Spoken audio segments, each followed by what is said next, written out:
आज राहुल के नए घर का मुहूर्त था। सारे रिश्तेदार मौजूद थे वहाँ। कई रिश्तेदार उसकी बड़ी वाहवाही कर रहे थे। वाकई कितना सुंदर घर बनवाया था उसने। हालांकि घर तो था 60 गज में फैला हुआ, छोटा सा, पर बहुत करीने से बनाया गया था। लेकिन साथ ही कुछ रिश्तेदार दबी जबान से राहुल और उसकी पत्नी मीनाक्षी की बुराई भी कर रहे थे और बोल रहे थे, भला नए घर की क्या जरूरत थी इन्हें। इतना बड़ा बंगला तो था इन लोगों का, बेवजह महल को छोड़कर छोटे से घर में आ रहे हैं। वाकई अक्लमंदी का सौदा नहीं किया इन लोगों ने। तो कुछ ने कहा, माँ बाप की सेवा करते जोर आता है, इसलिए माँ बाप को अकेला छोड़कर यहाँ आ गए। कम से कम माँ बाप की उम्र का लिहाज तो कर ही लेते। दोनों बुढ़ापे में अकेले रह गए बेचारे।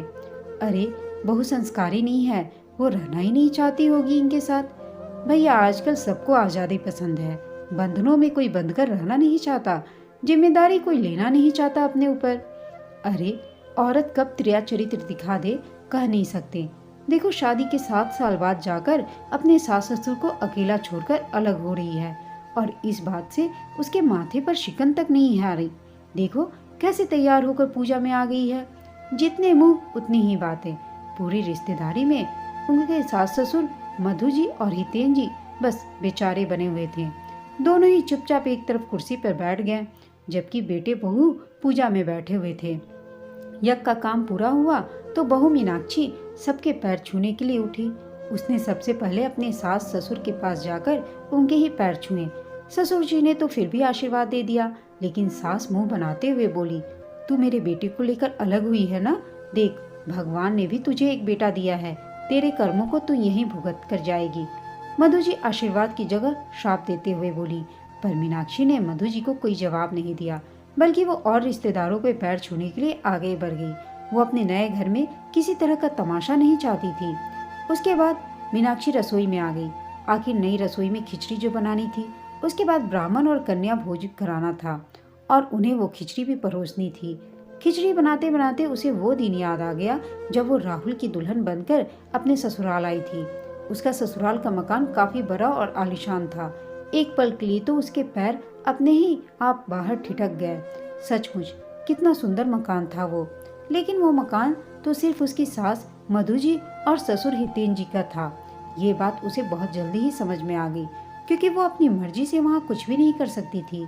शादी के 4-5 दिन बाद ही उसने अपने कमरे की बेडशीट बदलकर रंगीन बेडशीट बिछा दी, जो वो अपने साथ लेकर आई थी। जब मधु जी ने ये देखा तो काफी हंगामा किया और कहा, आते ही अपनी मनमानी शुरू कर दी बहू तूने। ये मेरा घर है और मुझे मेरे घर में लाइट कलर्स ही पसंद है, इसलिए इस बेडशीट को अभी यहाँ से हटाओ। सासू माँ के इस रवैये से मीनाक्षी हैरान रह गई और उसने चुपचाप बेडशीट वहाँ से हटा दी।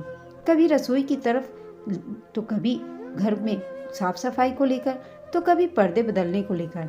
हर चीज में मधु जी मीनाक्षी को टोकती थी और हर बार ये कहना नहीं भूलती थी कि ये मेरा घर है, यहाँ मेरी मर्जी से ही सब कुछ होगा।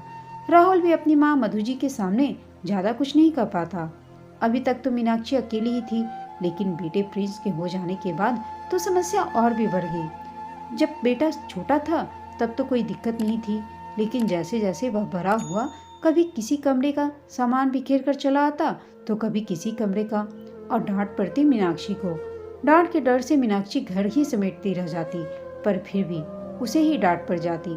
आखिर बेटे को घर में रहने वाले संस्कार नहीं सिखा पा रही थी वह। प्रिंस जब स्कूल जाने लगा तो और बच्चों की तरह वो भी पेंसिल कलर वगैरह से दीवार पर लिख देता। बस मधु जी और हितेन जी इस बात पर चिल्लाना शुरू कर देते और मीनाक्षी कपड़ा लेकर दीवार की साफ सफाई करने दौड़ती। लेकिन आखिर कब तक? आखिर वो भी तो इंसान ही थी। एक दिन अचानक उसके मुंह से निकल ही गया, माँ जी, प्रिंस अभी बच्चा है। बच्चे थोड़ी बहुत शरारत तो करते ही हैं, आखिर इसे बांधकर कैसे रखूं मैं? मधु जी बोली, मुझे नहीं पता, तेरा बेटा है, तू ही संभाल। मैं अपने घर को गंदा नहीं होने दूंगी, मुझे मेरा घर साफ सुथरा पसंद है। मधु जी दो टूक जवाब देकर वहां से चली गई। मीनाक्षी हक्की बक्की से उन्हें देखती रह गई। एक वो दिन था जब पहली बार मीनाक्षी ने राहुल से अलग घर लेने के लिए कहा था, पर राहुल ने उस दिन भी मीनाक्षी को चुप करा दिया और बोला, मीनाक्षी माँ है वो, थोड़ा सा सुन लिया करो, अब वो बुजुर्ग हैं, कुछ कहती है तो एक कान से सुनो और दूसरे कान से निकाल दिया करो। पर ऐसे कैसे राहुल, मेरे बच्चे का बचपन तो वो जी नहीं पा रहा, ऊपर से माँ जी सोचती भी नहीं है, किसी के सामने भी चिल्लाना शुरू कर देती हैं। आखिर कब तक मैं सुनूं? मीनाक्षी बोली। राहुल बोला, मीनाक्षी थोड़ा सा हिम्मत रख लो, समझो मेरी बात को। माँ पापा बूढ़े हो चुके हैं, उन्हें अकेला भी तो नहीं छोड़ सकता मैं। अब इसके आगे मीनाक्षी कुछ भी नहीं बोल पाई। लेकिन उस दिन तो राहुल घर ही पर था। बाहर बारिश हो रही थी, पता नहीं कैसे पीछे वाला दरवाजा खुला रह गया और प्रिंस खेलता हुआ बाहर उस छोटे से बगीचे में आ गया। बच्चों को तो वैसे भी पानी से बहुत लगाव होता है। 4 साल के प्रिंस को भी बड़ा मजा आने लगा। वहीं गमले में से मिट्टी निकाल निकाल कर खेलने लगा और पानी में भीगता रहा। थोड़ी देर बाद अपने उन्हीं गंदे पैरों के साथ वो घर में अंदर आ गया। पूरे फर्श पर मिट्टी और गीला हो चुका था। यह देखकर मधु जी आग बबूला हो गई और उन्होंने खींचकर एक चाटा प्रिंस को दे मारा और कहा, कुछ सिखाया नहीं है तेरी माँ ने तुझे? बिल्कुल तमीज नहीं है, पूरा घर गंदा कर दिया।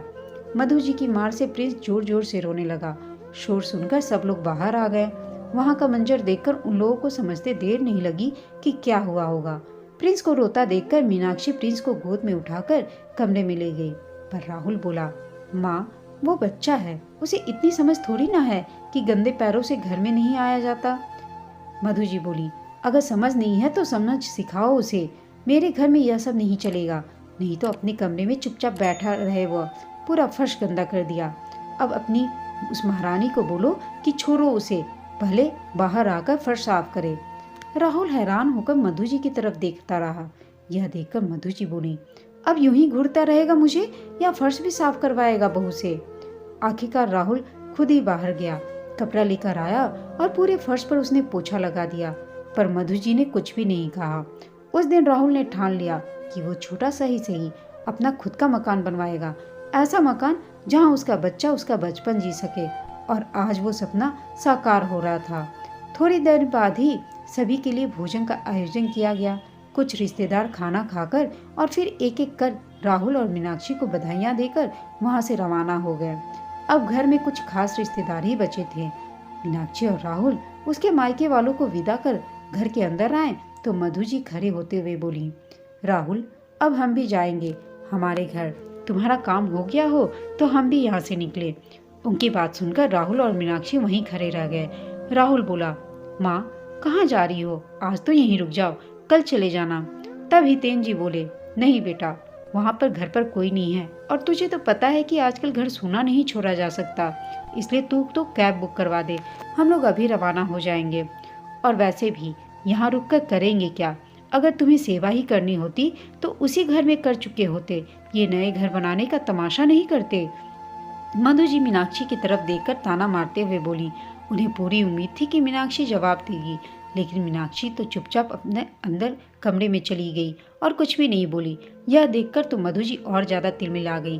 अब गुस्सा निकालने के लिए कोई तो चाहिए था, इसलिए अपने बेटे राहुल को सुनाते हुए बोली, तेरी बीवी तो सीधे मुंह बात तक नहीं कर रही है मुझसे, फिर उसके यहाँ रहकर क्या करूंगी मैं? मान सम्मान तो हमारा भी है, अगर वो ऊंची नाक की है तो हम भी ऊंची नाक के हैं। हमें तो नहीं रुकना तेरे इस नए घर में, हमें तो हमारा घर ही भला, वैसे भी तुम्हारे मकान से तो काफी बड़ा है वो। राहुल बोला, माँ बात को क्यों खींच रही हो? तुम्हें तो खुश होना चाहिए कि आपके बेटे ने कम से कम छोटा सा ही सही एक मकान तो बनाया है। हाँ, तू तो अपनी बीवी के ही पक्ष में बोलेगा। याद रख, तेरा भी एक बेटा है। जैसे बहू तुझे लेकर अलग हो गई और हमें अकेला छोड़ दिया, वैसे ही तुम लोग भी तरसोगे। बस करो माँ, कुछ भी बोले जा रही हो। आपकी बहू आपके बेटे को लेकर अलग नहीं हुई, बल्कि आप खुद उसके लिए जिम्मेदार हो। मेरा घर, आप हर बात में अपने घर का ताना देती थी। उसी घर में हम अपनी मर्जी से कुछ भी नहीं कर सकते थे, यहाँ तक कि हमारा बच्चा वहाँ आज़ादी से खेल नहीं सकता था। तो जब वो घर हमारा नहीं तो फिर भला वहाँ रहकर हम करते क्या? तभी हितेन जी ने राहुल को बीच में रोकते हुए कहा, राहुल फटाफट से कैब बुक करा दे बेटा, हमें जाना है। और मधु तुम चुप रहो।